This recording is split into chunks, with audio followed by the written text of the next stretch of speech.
noches, es un placer estar con ustedes, con las personas que están conectadas de modo virtual. Bueno, es un placer para las cátedras de Derecho Administrativo de la Facultad de Derecho, Pierino, para las carreras de especialización, la maestría de Derecho Público, presentarte ante todos y sobre todo el libro que has escrito, Libertad de Empresa, publicado por la editorial Palestra. Pierino Stucchi es un abogado que se desempeña como socio director del despacho Stucchi, Besada, Rodas y Peláez Abogados en el Perú. Litiga en procedimientos y procesos ante autoridades administrativas, ante el Poder Judicial y también el Tribunal Constitucional peruanos relacionados con la materia de la obra, sea libertad de empresa. Es doctor por la Universidad de La Coruña y postdoctor en las universidades de Salamanca y de Bolonia. El libro que ha escrito, la metodología que vamos a utilizar es, voy a introducir algunas partes o capítulos de tu libro y te vamos a hacer preguntas para que puedas explayarte, ¿no? Que sos el más autorizado para hacerlo. Bueno, Pierino refiere al actual régimen constitucional económico de la Constitución vigente en Perú, que es del año 1993, para contarnos que la Constitución asegura la libre iniciativa privada, otorgando seguridad y garantías para el desarrollo de la actividad económica y para la inversión privada, y postula la no intervención directa del Estado en la economía.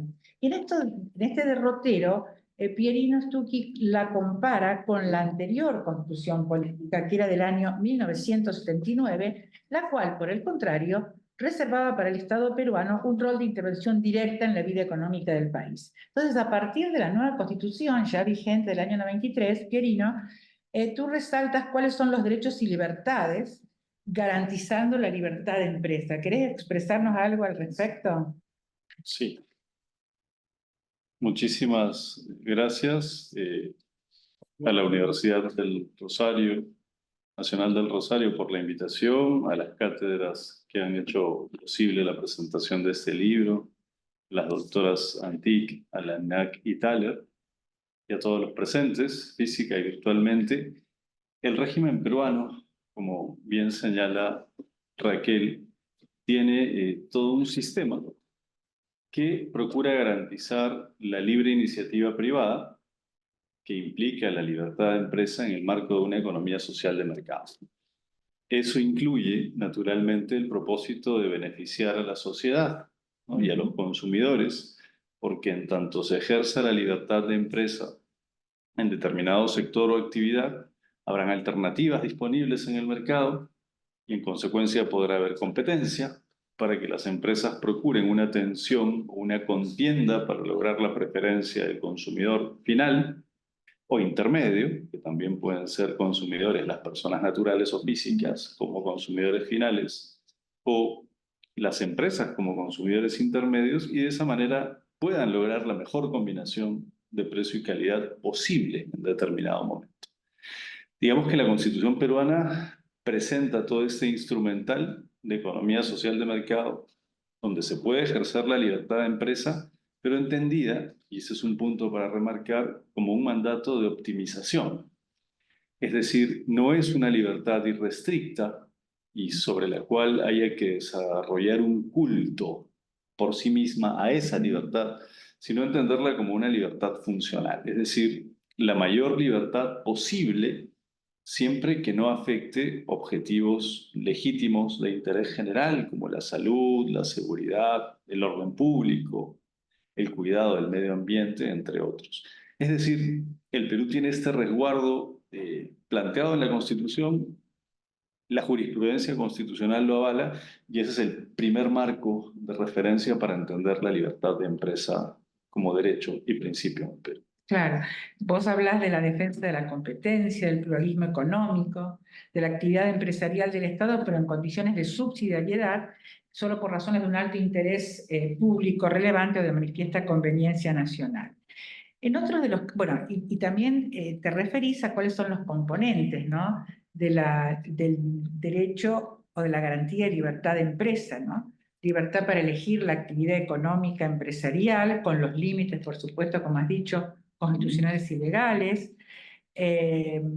los elementos esenciales que son la libre producción de bienes y servicios, el acceso al mercado, la libertad de concurrir y competir, bueno, todo eso está garantizado constitucionalmente. En otros capítulos, Pierino, referís a la legislación para asegurar esa libertad de empresa y el comercio interior. Entonces me pareció muy interesante, si quieres hacerme algún comentario, sobre la ley de prevención y eliminación de barreras burocráticas por regulaciones generales o actos particulares de la administración que existe en Perú, y los remedios administrativos que vos sintetizás muy interesantemente. No, muchísimas gracias, Raquel. Sucede que, conforme a lo que habíamos reflexionado hace un momento, el marco constitucional en el texto de la Carta Magna y en la jurisprudencia está claro.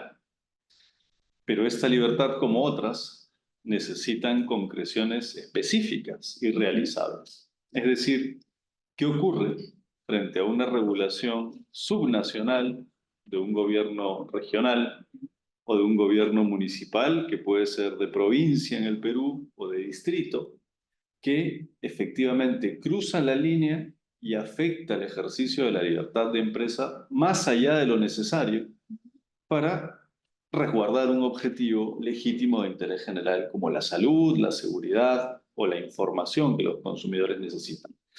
Si se cruza esa línea, perjudicando la libertad empresarial, se va a perjudicar la competencia, se va a perjudicar el consumidor, el trabajo que genera esa actividad empresarial y los impuestos que esa actividad empresarial provocan y que sufragan. En ese contexto, recurrir a vías constitucionales directas sería, una acrobacia mayor. No todas las personas, naturales o jurídicas, podrían terminar llegando hasta el Tribunal Constitucional para buscar el amparo de este derecho fundamental. En el Perú existe una legislación de dos niveles, una ex ante o previa de cuidado porque la regulación no afecte la libertad empresarial, y una ex post de control posterior, que es la eliminación de barreras burocráticas que afectan la libertad empresarial. La primera, que es esta legislación para asegurar calidad regulatoria, en el fondo es lo que comparten nuestros países, que las reglas que limitan un derecho sean necesarias, ¿no?, idóneas y proporcionales, es decir, que restrinjan el derecho lo menor posible para poder asegurar un objetivo legítimo de interés general. Pero si eso no ocurre, en el Perú, que es el corazón de tu pregunta, tenemos un sistema para que esos dispositivos sublegales puedan ser eliminados por un instituto, que es el Instituto Peruano de Defensa de la Competencia y de la Protección de la Propiedad Intelectual, que tiene múltiples funciones, y una de ellas es una función administrativa que inaplica una disposición que puede ser municipal, que puede ser regional o que podría ser reglamentaria de gobierno central o, en términos de la República Argentina, nacional, ¿no? Siempre que sea por debajo de la ley. Como es función administrativa y aplica una ley, solo podrá inaplicar todo lo que esté por debajo de la ley. Y esto en el Perú funciona, digamos, bien, pero digamos también relativamente, ¿no? Porque siempre tendremos, como en nuestros países, retos de velocidad, es decir, de una mayor velocidad. Tendremos retos en la primera regulación, que es la de calidad regulatoria ex ante, exigirle a los gobiernos subnacionales que esta calidad sea la más alta posible para no llegar a un proceso que puede durar un año en la eliminación de una regla que puede ser carente de necesidad, de idoneidad o de proporcionalidad. Es un sistema que, una vez que concluye, tiene dos instancias administrativas: se inaplica la regla o la exigencia que tiene carácter sublegal, y entonces quien ejerce su libertad de empresa puede volverla a ejercer. Y cuando se inaplica una regla normativa, esta inaplicación se aplica a todos los sujetos de derecho con efecto general que estén en la misma posición. Es un buen sistema, nada es perfecto. Una de las propuestas que tiene el libro es, en lugar de, como existe hoy, plantear una instancia doble administrativa para esta eliminación, plantear una sola. Claro. No necesitamos una doble instancia, en mi opinión, para hacer algo tan importante y que requiere tanta velocidad. Si el Tribunal del Indecopio, en segunda instancia administrativa, define finalmente qué regla se inaplica por violar la libertad de empresa o los perjuicios que hemos mencionado, pues mejor que lo haga en instancia única Claro. y que lo haga más rápido y con más recursos, y de esa manera podría, creemos, funcionar mejor. ¿Y quién designa a los miembros de ese tribunal? La segunda instancia administrativa es designado cada miembro por resolución suprema del presidente de la República, Ah, lo cual se asegura un alto nivel en la designación, legitimidad democrática lo más próxima posible a la designación.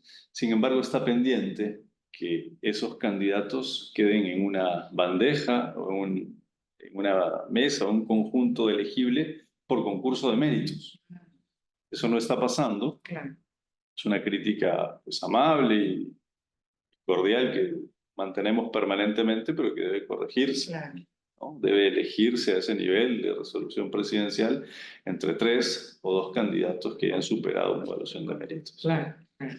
Bueno, es muy interesante eso. Otro aspecto que me pareció muy relevante de tu obra es el desarrollo que realizás sobre el contenido esencial de la libertad de empresa y su condición de derecho humano reconocido por el derecho supranacional, por la Convención Americana de Derechos Humanos. Gracias. Ese es un punto fundamental de tu obra, ¿sí? Te agradezco porque veo que has tocado los puntos más relevantes que pretende proponer el libro. ¿Qué es lo que estamos planteando? Y puede ser una de las cosas novedosas del libro, que en el fondo es una investigación postdoctoral, es que la libertad de empresa es un derecho humano. Y al menos en Perú, una afirmación de ese tipo genera por lo menos un silencio inicial. Es posible que en algunas de nuestras jurisdicciones genere ese silencio inicial porque primero ni es usual, ni creo que se haya reflexionado tanto, ni que se haya defendido así. Y lo que queremos es explicar por qué llegamos a esta conclusión nuestra que termina siendo una propuesta. La Convención Interamericana tiene al menos 2 derechos enunciados textualmente, reconocidos. El primero de ellos es el derecho a la propiedad privada, es decir, remarca privada, ¿no? Con lo cual, pongo el primer ejemplo, un ciudadano, una persona que vive de su trabajo dependiente, que recibe una remuneración para su sostenimiento y el de su familia, entregando su vida, porque la remuneración es lo que recibe por entregar, ojalá sea siempre respetado, no más de 8 horas al día de su trabajo, de su vida, y lo que recibe es su remuneración. Ese depósito de valor, usualmente contenido en dinero, se puede ahorrar o se puede destinar a satisfacción de necesidades. Esa es como la primera nitidez de que el derecho a la propiedad privada que uno logra por su trabajo dependiente es algo que hay que proteger.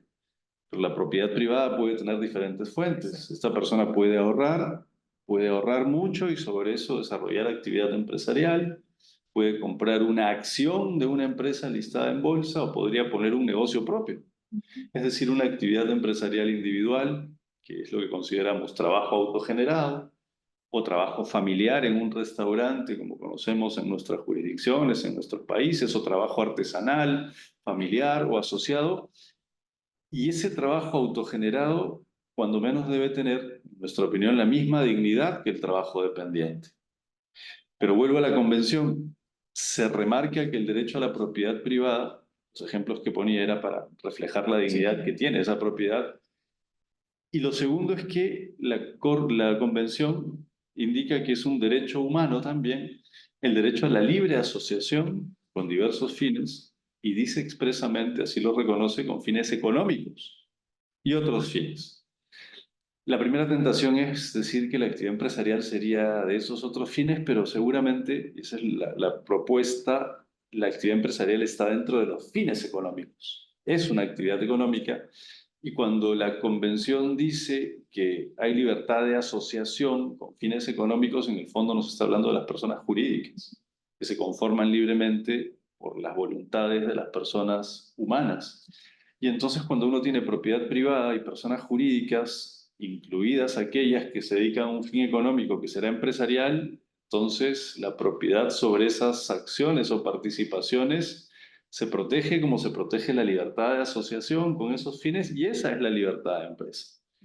Claro, no está a nivel de reconocimiento textual, pero está en un reconocimiento que en nuestra opinión es claro e implicado claramente. Y hay al menos 2 sentencias de la Corte Interamericana que afianzan esta interpretación. Y 2 son de 2 propietarios, personas humanas, que adquirieron acciones por empresas que fundaron o que adquirieron luego en Perú y en Venezuela. Voy a referir al caso de Perú por la consideración de referirme en algo tan duro en términos de argumentación solo sobre mi país. Este señor tenía sus acciones sobre una empresa llamada empresa entre comillas, porque en realidad son acciones sobre una persona jurídica, sociedad anónima que administra una actividad empresarial que se dedicaba a la radiodifusión, canales de televisión. Y por alguna situación difícil de explicar, seguro ilegal y seguro constitucional, en un momento donde la democracia en el Perú atravesaba una gran crisis, lo despojan de sus acciones. Y entonces se recurre a la Corte Interamericana y la Corte dice, ahí hay derechos humanos que tienen que ser protegidos. El señor propietario, persona humana, ha recibido la violación de sus derechos de manera indebida de la propiedad privada. Y aquí viene algo para remarcar. Sobre una acción. Entonces uno podría decir, bueno, entonces solo es propiedad privada. Pues la acción tiene un contenido patrimonial que se refleja sobre el patrimonio social o asociativo. Pero es más que eso, porque la asociación, la acción a la que se refiere el caso y en general las acciones de ese tipo también tienen derechos morales, es decir, políticos, esos que le permiten a la persona humana tomar decisiones sobre lo que tú decías, qué actividad empresarial ejercer, cuándo, cómo, de qué naturaleza y con qué diseño y cuándo concluirla. Es decir, al proteger la propiedad sobre una acción, está protegiendo, en ese caso y seguro en otros, y nos está diciendo que los derechos humanos en América, incluida la jurisdicción argentina, como la peruana y la colombiana, tienen la protección de ese derecho a tomar decisiones sobre actividad empresarial en una persona jurídica, asociación libre por materia económica, y propiedad privada. Con eso, perdón por haberme extendido en la respuesta, no quiero decir que debiéramos llevar a la actividad empresarial a un nivel de santificación jurídico, sino que hay que reconocerla como un derecho y principio, como un mandato de optimización y que además exige honestidad y legalidad y no abuso. Entendido así, es un derecho y un principio legítimo para defender. Claro. Quien cruce la línea tendrá que sufrir todas las consecuencias de la ley, pero mientras se haga de manera honesta, pues habrá que protegerla, en mi opinión, todo lo que se pueda. Claro, bueno, y en ese derrotero también estás hablando de la función social sustancial que cumple esta actividad empresarial, ¿no? Y entonces hablas de, bueno, la provisión de bienes y servicios para satisfacer las necesidades de las personas, bueno, y otras tantas circunstancias que están muy interesantes para que les comente. Ay, muchas gracias, Raquel. Esta parte de la propuesta en realidad es como recoger un poco lo que para todos es visible, Sí. pero ordenarlo de una manera que tome un sentido mayor. Todo lo que podríamos ver en esta sala o en el recorrido que hemos hecho por esta maravillosa ciudad de Rosario, vestido, calzado, automóviles, alimentación, servicios de todo tipo planteados en los establecimientos, en su mayoría, no diré únicamente, pero en su mayoría, alimentación, vestido, eventualmente salud, parcialmente, seguridad, cuando es privada, son servicios provistos por empresas. Con lo cual las empresas generan claramente el abastecimiento necesario para que las personas y sus familias tengan lo que necesitan. Si las empresas desaparecieran, claramente ese abastecimiento se vería severamente afectado porque no estamos en América, en estados donde el Estado sea un estado de planificación centralizada que provea todo. Ciertamente no es así. Entonces, contribuyen con las necesidades de la sociedad. Segundo, contribuyen con generar trabajo. Yo he sido trabajador dependiente mucho tiempo como funcionario público, con lo cual la afirmación que quiero plantear ahora respeta esa condición ajena, propia que todos tenemos en una empresa. Pero quiero decir que si todos fuéramos trabajadores dependientes, no habría trabajo. porque tendríamos que trabajar en una empresa, y claro, si todos somos dependientes, pues no habrían empresas, y si no hubieran empresas, no se pagarían los impuestos de las empresas ni de las personas que recibían remuneraciones, y entonces no habría Estado para emplear a los que cumplimos funciones de alto valor público. Es decir, en el fondo, las empresas son necesarias para que se genere el trabajo. Tiene su propia dignidad la generación del trabajo y el trabajo mismo dependiente, claro que lo tiene. Pero remarcar eso ayuda a entender que es necesaria la empresa para ese segundo elemento.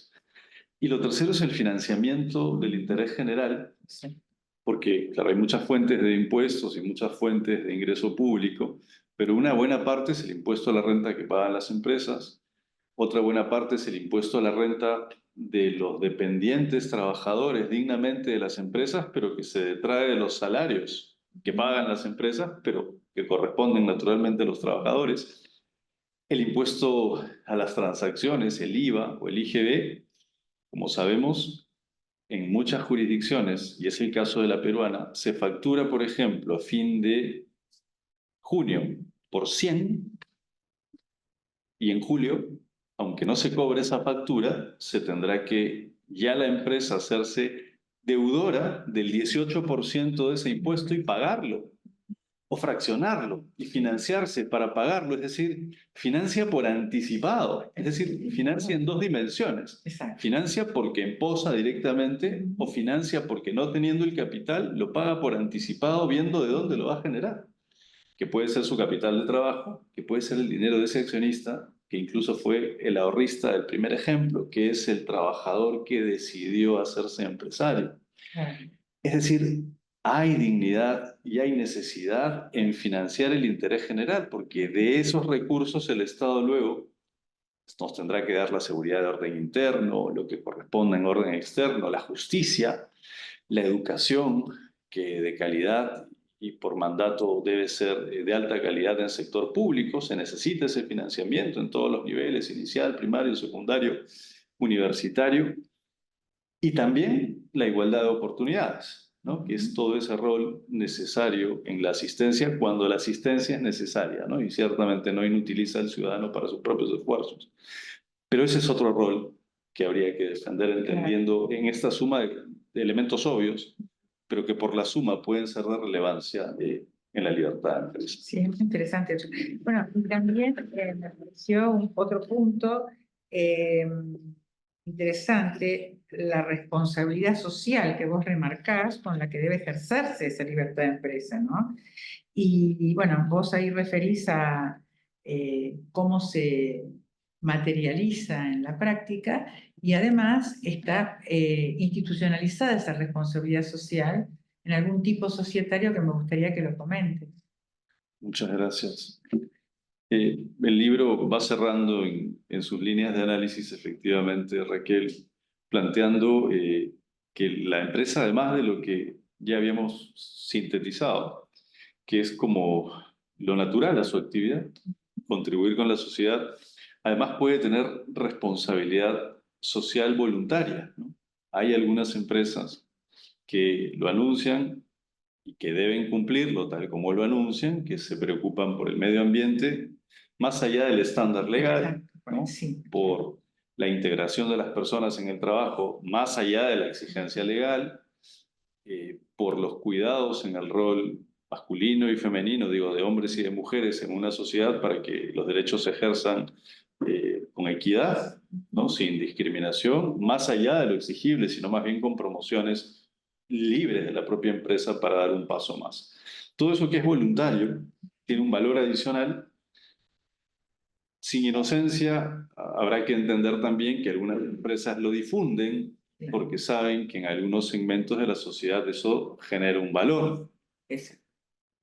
Digamos que sin inocencia se entiende eso, pero si lo hacen y lo cumplen, tendrá un valor adicional, ciertamente porque van generando algún cambio. Y si las empresas compiten por esa distinción voluntaria, el estándar se eleva. Y eso parece positivo.